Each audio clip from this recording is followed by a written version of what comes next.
সিরাজগঞ্জের মাহমুদপুর সড়কে জলাবদ্ধতায় চরম জনদুর্ভোগ। বিষয়টি আমার নজরে পড়েছে, তাই কর্তৃপক্ষের সুনজরে আনার জন্যই আজকের ভিডিও। সিরাজগঞ্জ শহরের প্রাণকেন্দ্রের খুব কাছেই যেন এক অবহেলার গল্প। বাতির নিচেই অন্ধকার কথাটি যেন বাস্তবে রূপ নিয়েছে সিরাজগঞ্জ পৌরসভার ১ নং ওয়ার্ডের মাহমুদপুর সড়কে। সিরাজগঞ্জ বাজার স্টেশনের সামান্য দক্ষিণে রেল লাইনের পাশ দিয়ে চলে যাওয়া গুরুত্বপূর্ণ এই সড়কটি একটু বৃষ্টি হলেই ডুবে যায় পানিতে। রাস্তা আর রাস্তা থাকে না, যেন ছোট্ট একটি নৌপথে পরিণত হয় পুরো এলাকা। প্রতিদিন এই সড়ক দিয়ে চলাচল করেন শত শত মানুষ। স্কুল কলেজের শিক্ষার্থী, অফিসগামী কর্মকর্তা কর্মচারী, ব্যবসায়ী, রিক্সা চালক থেকে শুরু করে সাধারণ পথচারী সবাইকে পোহাতে হয় সীমাহীন ভোগান্তি। সামান্য বৃষ্টি হলেই হাঁটু সমান পানি জমে যায় সড়কে। কেউ জুতা হাতে নিয়ে হেঁটে যায়, কেউ আবার কাদা পানিতে পিছলে পড়ে আহত হয়। মাহমুদপুর সড়কে আপনারা দেখতে পাচ্ছেন, সামান্য বৃষ্টিতেই পুরো সড়ক পানিতে তলিয়ে গেছে। স্থানীয়দের দাবি, দীর্ঘদিন ধরে এই সমস্যা চললেও স্থায়ী কোনো সমাধান এখনো হয়নি। সবচেয়ে বেশি কষ্টে পড়েন শিক্ষার্থীরা। স্কুল কিংবা কলেজ যেতে গিয়ে প্রতিদিন ঝুঁকি নিয়ে চলাচল করতে হয় তাদের। অভিভাবকরাও দুশ্চিন্তায় থাকেন সন্তানদের নিরাপদ যাতায়াত নিয়ে। বৃষ্টি হলে এই রাস্তা দিয়ে চলাচল করা খুব কষ্ট হয়।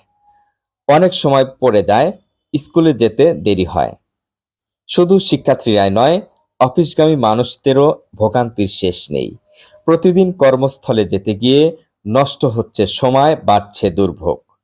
অনেক বছর ধরে এই অবস্থা। একটু বৃষ্টি হলেই পানি জমে যায়। আমরা চাই দ্রুত রাস্তা সংস্কার করা হোক। অপরিকল্পিত ড্রেনেজ ব্যবস্থা ও সড়কের নিম্নমানের কারণে বারবার সৃষ্টি হচ্ছে জলাবদ্ধতা। বর্ষা মৌসুমে পরিস্থিতি আরো ভয়াবহ হয়ে ওঠে। যদি দ্রুত কার্যকর ব্যবস্থা গ্রহণ করা না হয়, তাহলে সামনে বৃষ্টির মৌসুমে মানুষের দুর্ভোগ আরো বাড়বে বলে আশঙ্কা করছেন এলাকাবাসী। স্থানীয়দের দাবি, দ্রুত এই সড়ক সংস্কার এবং উন্নত ড্রেনেজ ব্যবস্থা নিশ্চিত করা হোক, যাতে সাধারণ মানুষ স্বস্তিতে চলাচল করতে পারেন। সিরাজগঞ্জ শহরের গুরুত্বপূর্ণ এই সড়কের দুরবস্থা শুধু একটি এলাকার সমস্যা নয়, এটি জনদুর্ভোগের বড় একটি উদাহরণ। জনপ্রতিনিধি ও সংশ্লিষ্ট কর্তৃপক্ষের আন্তরিক উদ্যোগী হতে পারে এই সমস্যার স্থায়ী সমাধান দিতে।